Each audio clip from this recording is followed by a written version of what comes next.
Hello everyone! Sa videong ito, hahanapin natin ang sum ng isang arithmetic sequence.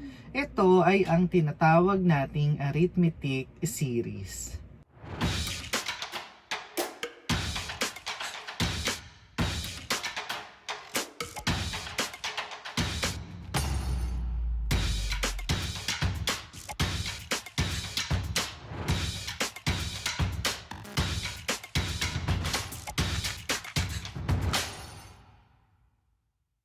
Recall muna natin yung arithmetic sequence natin with common difference d. So suppose these are the terms of your arithmetic sequence, a sub 1, a sub 2 up to a sub n. So you can compute for a sub n using this formula. So yung una, yung defined recursively, a sub n is equal to a sub n minus 1, which is the previous term, the term before a sub n, plus your common difference d. And you can express a sub n in terms of the first term, your common difference d, and yung subscript na n. That is a sub 1 plus n minus 1 times d. So, ang question ngayon, is there a way to find the sum a plus 1, a sub 2 up to a sub n? Lalo na kapag sobrang dami ng terms mo, meaning your n is large, the number of terms is large. So, bago natin gawin yan, bago natin hanapin tong a1 plus a2 plus a sub n, yung formulang yan, ang tawag pala dito sa sum na to ay yung nth partial sum. Okay, yung sum ng first n term. So that is the nth partial sum. Okay, for this sequence, observe muna natin kung ano yung mangyayari kapag inadd natin yung terms. Of course, this is a arithmetic sequence kasi you just keep on adding 2 to get the next term until the last. Okay, so your d is 2. Anong d is d? Tama. Okay, d is 2. Okay, so pwede mo naman siyang i-add ng usual 3 plus 5 plus 7 up to 17, pero hindi yun yung gusto kong mapansin natin for this one. So ang gusto kong mapansin natin for this one is yung parang may pattern siya kapag in-add mo in this way. The sum of the first and the last term is 20. Tapos pag pinair mo ito, the sum is still 20. Ito, 20 pa rin. Hanggang dun sa gitna, 20 pa rin siya. So, if you want to find the sum, 3 plus 5 plus 7 plus up to 17, this is the same as 20. At kung ilang 20 yung meron, in this case, you have 4 20s. Okay, so isa-isahin natin tong formulang to, paano nangyari siya. So, itong 20, this is the first term, plus, yung last term mo na, kuwari, this is a sub n, right? And itong 4 mo is the number of terms divided by 2 and over 2. At ito na yung formula natin for a plus 1 plus a sub 2 up to a sub n. So, n over 2 times a1 plus a sub n. And you can actually use this formula. Pwede mong i-substitute dito yun to get another formula.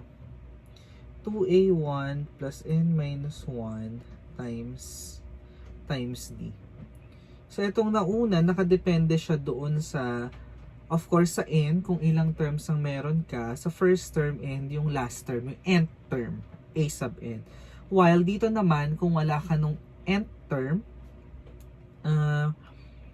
pwede mong gamitin na lang yung formula to, n over 2 times 2a1 plus n minus 1 times d. Wala kang a sub n. At kung gusto nyong naka-summation notation, you can write this one as a sub I. You add it from 1 up to n.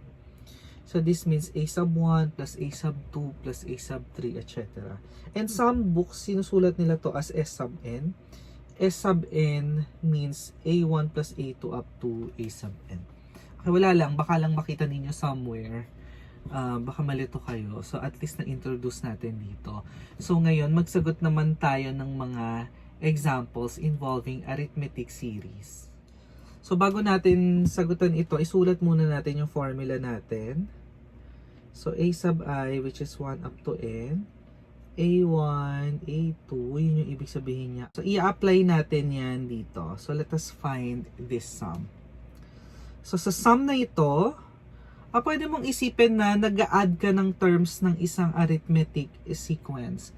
Bakit? Kasi yung 5 to get 13, nag-a-add ka ng 8. To get 21, nag-a-add ka na naman ng 8. Nag-a-add ka ng 8. Until the very last, nag-a-add ka ng 8 to get the next term. So you can think of this as A1 is 5, the first term, and the common difference is 8. The number that you add to get the next term. So if you want to find the sum, which is this one, you can use this formula or this one. Depende sa inyo kung anong trip ninyo. Pero parang mas madaling gamitin ito sa case na yan, no? And in this case, what is our n? Ang n natin ay kung ilan sila. So ilan ba sila? 1, 2, 3, 4, 5, 6, 7, 8, 9, 10, 11. And A11 is, or A sub n, siya ay 85.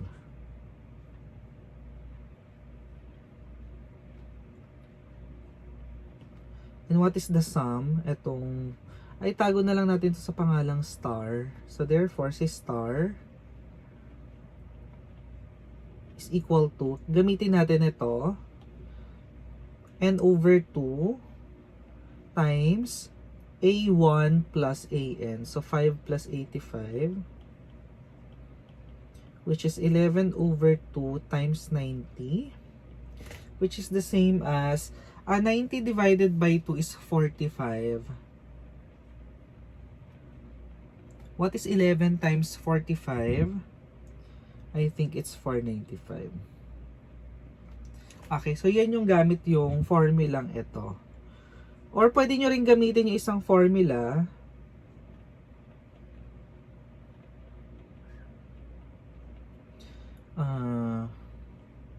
Gamitin natin ito.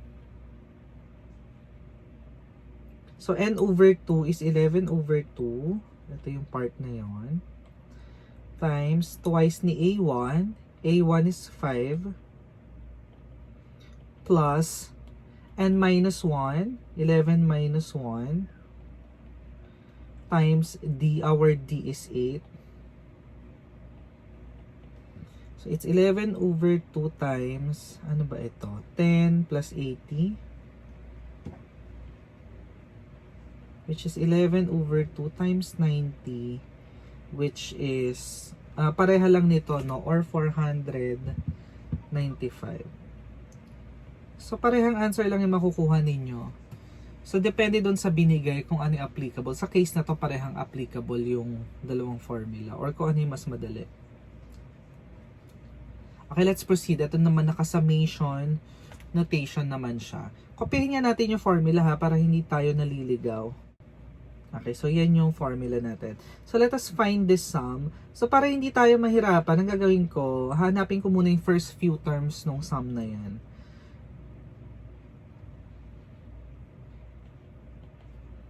So siya ay summation ng j from 1 to 10 ng 3j minus 1. Diba ibig sabihin niya, replace j by 1 up to 10, ito i-add mo lang sila.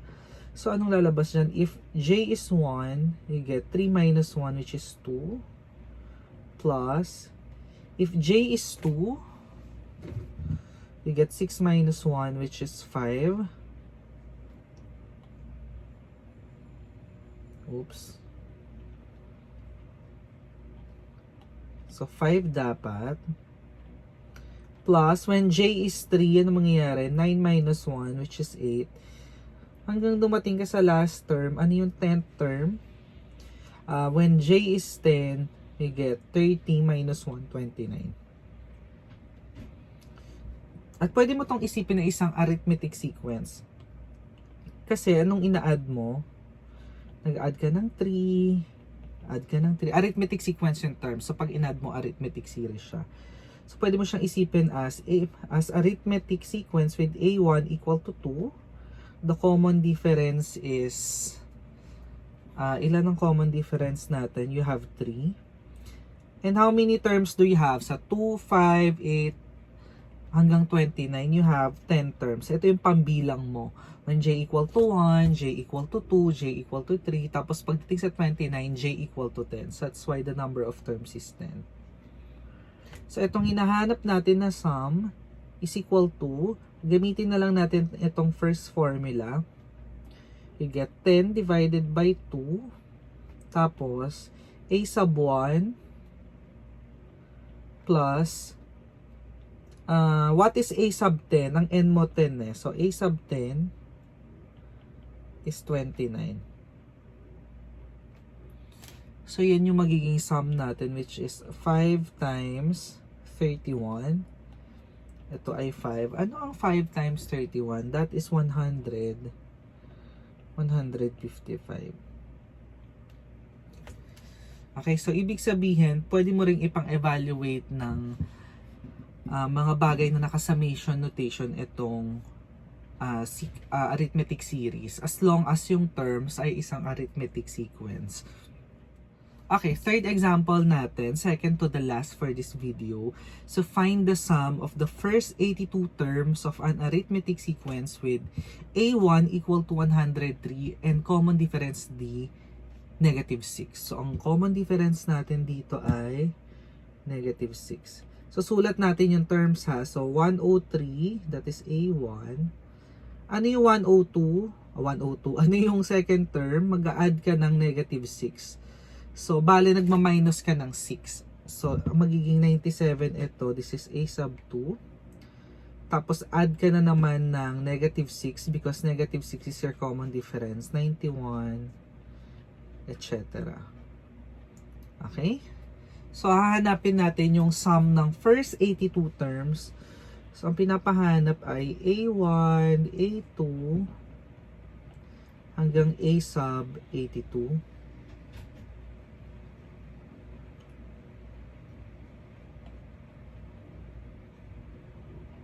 Okay, wala tayong last term. So, ang gagamitin nating formula ay yung A1 hanggang A sub n, which is n over 2. 2a1 plus n minus 1 times d. So, yun yung gagamitin natin sa case na to. And in this case, our n is 82. A1 is 103 and d is negative 6.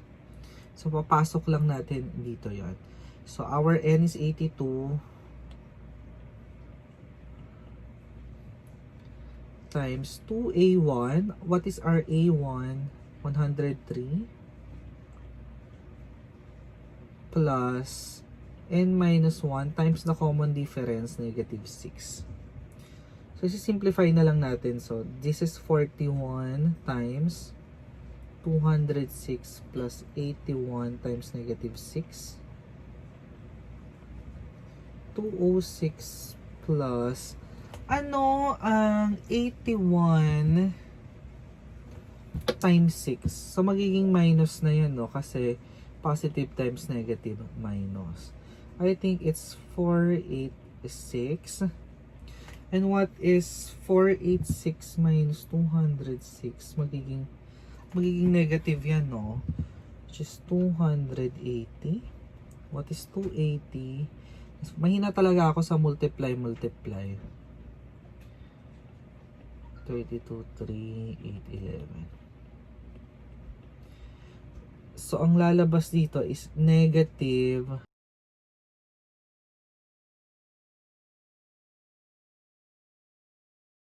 Okay, so itong last example natin ay isang word problem involving arithmetic series. So, ito yung problem. It states, a theater has 20 seats in the first row and has 30 rows in all. Each successive row contains 2 additional seats. How many seats are there in this theater?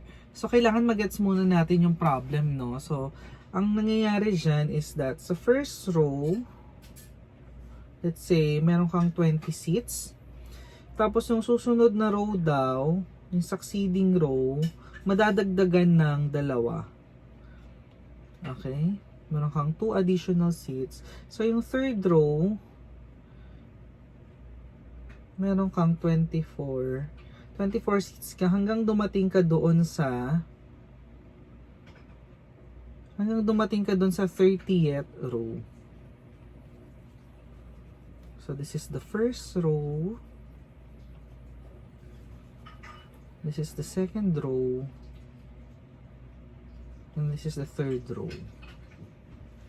Okay, so how many seats are there in this theater? So, ang gagawin nyo lang, ay, kapag inad nyo yung seats per row, mahahanap nyo yung total number of seats doon sa theater. So, basically, pwede nyo nga gawin to na parang, A1 is 20. Ibig sabihin, number of seats sa first row is 20. A sub 2, number of seats in the second row is 22. A3, number of seats in the third row is 24. So, parang nabubuo mo yung sequence na A1, 20, A2, which is 22, A3, which is 24. And you want to find the sum of the seats in the first 30 rows. So, bali pinapahanap mo A1 plus A2 plus hanggang umabot ka ng A30. But we have a formula for this one. Pwedeng n over 2 times A1 plus AN. Ang n natin in this case ay 30. Or pwede ring n over 2, 2A1 plus n minus 1 times D. Pinalitan ko na yung n natin ng 30. Kasi yun yung number of terms natin or yung number of rows. So, 30.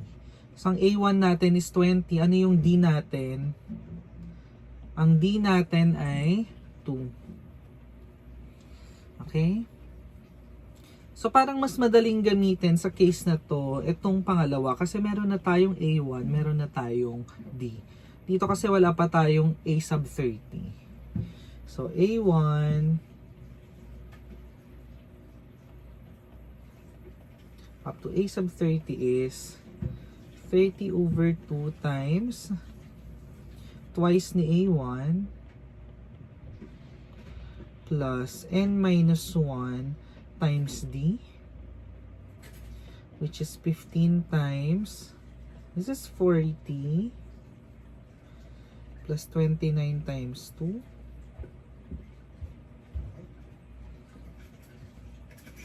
And what is 29 times 2? I think that is 58. 40 plus 58 is 98. What is 15 times 9? Ito na naman tayo mga times na to, Diyos ko. So, 45, 49, 89. Ayun na talaga ako sa mga add na ganito. Or times. So, this is 14, 70. Therefore, there are 1,400 seats in the theater.